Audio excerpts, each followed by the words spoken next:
Okay, so I wanted something new to work on, something I've never worked on before. Some more experience underneath my belt because I love repairing vintage electronics. So, a couple videos ago on my YouTube channel, I repaired a transistor radio, and I've dealt with transistors before, but this was an old vintage transistor radio, and you know, actually, I've never really worked on a super heterodyne transistor radio, so this gave me some experience underneath my belt, and I won. That transistor radio lost. It wanted to die. It didn't want to live, but I made sure it lived another day. So it's still functioning great. I used it yesterday, so I wanted some more experience underneath my belt. So I got me a vacuum tube radio. This one is dated 1958. Funny enough, this is at the same thrift store that I got that transistor radio from. Now, they had plenty of other vacuum tube radios, but they were working. I wanted one that wasn't working. Funny enough, I want to buy something that doesn't work. So they had a tag. Well, the string is still taped to the top of the case. It said $30, and it said does not work. So that means it was tested. Usually it would say untested or, but it said it does not work. So I didn't want to venture off too much into this radio before I made a video on this, but I did take a look at it, I did test it, and I made a little bit of progress on it, but I didn't want to make too much before making a video on this radio. So what I discovered was the power switch. It says pull on, you pull it out for it to click on the radio. It's currently unplugged, but you pull out on it, and it wasn't turning on, and I already had the screws removed so you can slide it out of the cabinet. The power switch was dirty. The 120 volts would stop at one terminal and it wouldn't make it through, so I used some isopropyl alcohol. It is 70%, but I made sure the water evaporated. But I threw some alcohol in there and I clicked it repeatedly, and I have a good connection on it. Now, I was using a dim bulb tester, but I changed my mind. It is stupid and foolish to run full power through a vacuum tube radio that has been untested. You do want to have a dim bulb tester to be on the safe side if something smokes. But I went ahead and I pulled out all the tubes, and I tested all the heaters, and I learned, this is a learning experience for me. I don't really have a lot of knowledge on vacuum tubes. I found that most of the heater pins are on pin 3 and 4 out of all the tubes, except this one tube. It's pin 4 and 5. I had the schematic. I'll be pulling up the schematic shortly. I found that all the heaters were good. They were measuring 11 ohms to 18 ohms. One tube was 75 ohms, and that was the 50C5 tube. This radio has a 50C5, it has a 12AV6, it has a 12A05, it has a 12AT7, a 12BA6. So it has those tubes. And I think there's a tube that I'm missing, but there's a total of 1, 2, 3, 4, 5, 6, 7 tubes in this radio. So I pulled on the volume switch, and I was getting 120 volts all through the heaters, but the tubes were not warming up. All the heaters are actually wired up like a Christmas light strand. So if one bulb goes out, the whole strand goes out. or at least a portion of the strand. So all the heaters are wired in series, and if one heater isn't connected, they all will not warm up.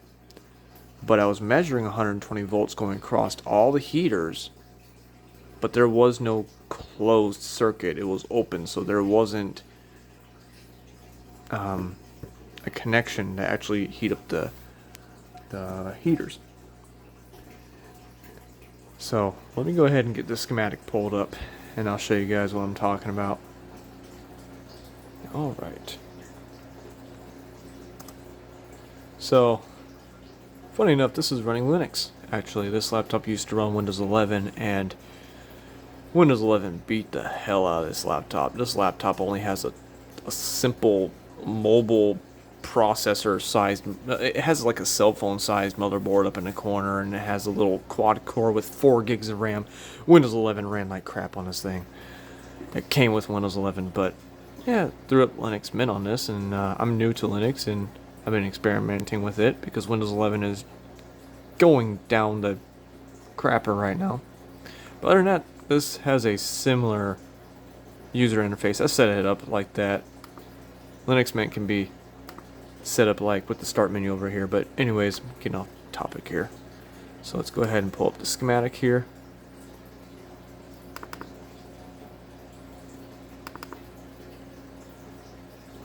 We are zoomed in. Alright. Yep. I love the 2-finger operation of this trackpad. I can zoom in like a cell phone on this and scroll around with 2 fingers. It's pretty good. So, I think I'm zoomed in all the way. Yeah. So, we have the AC line going in, and I measured this inductor. It's good, it's working, and I am the 120 volts is, I have my multimeter on this pin, and I had the other lead measuring 120 volts across all the heaters, all the way to the very end. Until I found out I lost everything on this side of this inductor. This inductor is blown wide open. So, I jumped it with a wire. That's very safe. So I jumped it with a wire, and I heard a pop in the speaker. I started seeing some glowing in all the tubes. Well, not all of them, but like some of the tubes were glowing. And then I started hearing a hum in the speaker, and it started getting very freaking loud. Well, you have a bad filter capacitor, obviously. The capacitors are bad. They need to be changed in this radio. But that was the first sign of life from this radio. Jumping that inductor, the radio came to life, the tubes warmed up, and it didn't matter what I did with the volume control. When I pulled it out, oh, it's already pulled out. Yeah. Excuse me. So, it didn't matter if I turned the volume all the way down, or adjusted the tone, or changed the modes. I'd hear a little bit of static along with the hum when I was operating something, but changing the tuning, it didn't matter. I was just getting hum loud as hell through this 4x10. It's a 4x10. So let's go ahead and show you guys what's going on with this radio. I'm going to go ahead and get it powered up. It definitely needs its filter caps changed, and we can make some progress on this radio. Alright, so I have it pulled out of the cabinet. So this is what it's looking like inside here right now. Look at that old paper cap. This is the audio amplifier section. There's the 4x10. There's your 50C5 right there. I can't remember which one was the I have to look in the schematic. The wires are looking pretty crusty.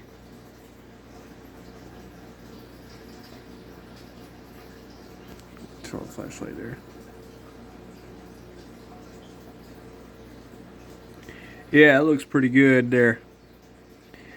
The tuning capacitor is actually tuning pretty good without scraping.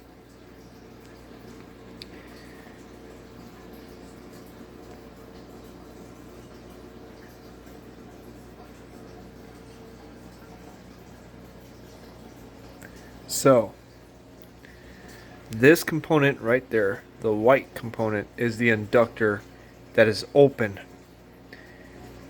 That blue wire, I have it connected there across the power switch. It's supposed to travel through that. But because it's open, I'm jumping it with this wire.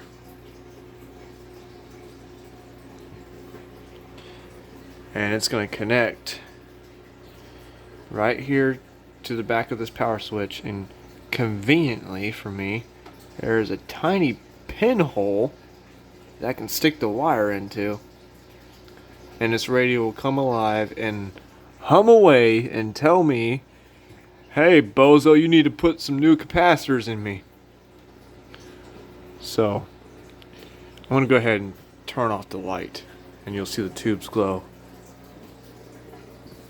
We got a cute kitty right here. His name is Tippy. I'm blinding him with the flashlight. I'm sorry, buddy. Alright. I'm going to turn off the flashlight too. Yeah, well, I might need it real quick. A little sparky. Oh. Might help if I plugged it into the wall. Might need that, right? Okay. It's plugged in. Yep. There's a little spark there. Turn off the flashlight. Tubes are glowing. Starts to stabilize. Yeah, that sounds great.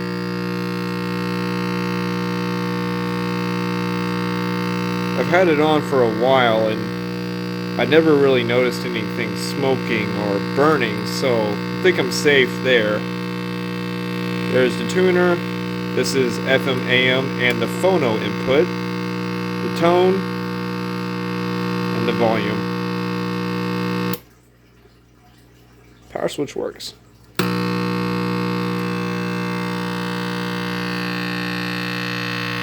Alright, so let's go ahead and disconnect that wire. So, yeah. Leave that hanging without it touching. So, yeah, there's a problem there.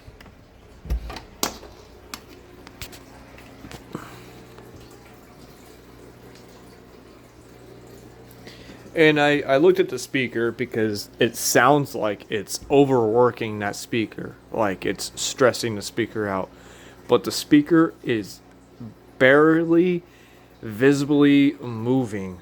So it's probably moving at most like a millimeter of excursion. So, and I don't smell anything from the speaker. So it sounds like it's hurting the speaker, but it's not.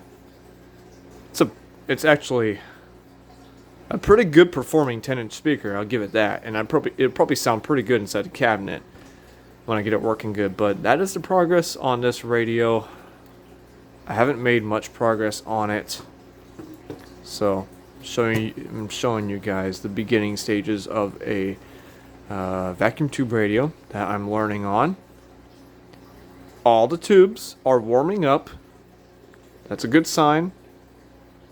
I just have horrible hum, and that's the first guy I'm going after right there. But let's go ahead and get another look in here. I'm wondering if that one down there is a capacitor underneath that inductor. We do have a resistor, a power resistor. Right there is another paper capacitor. Those wires, they look moldy and disgusting. But here's the tuning capacitor. I'm tuning to the beginning of the FM band and AM. It runs pretty good. The dial core is in good shape. Yep. Oh, I do have to pull these up. I guess that's supposed to keep the tubes warm. I think they like that for some reason. I think that's what that is. Yeah. I'm blessed about the dial cord, that's functioning good. It stops there. Yeah. It's a little hard to turn.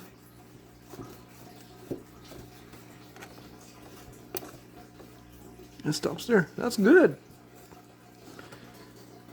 So, FM, AM. Nope, it's on phono. AM and FM. Okay.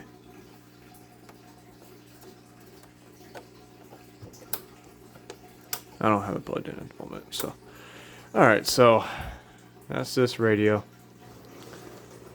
Let me know what you guys think down in the comment section. Thanks for watching.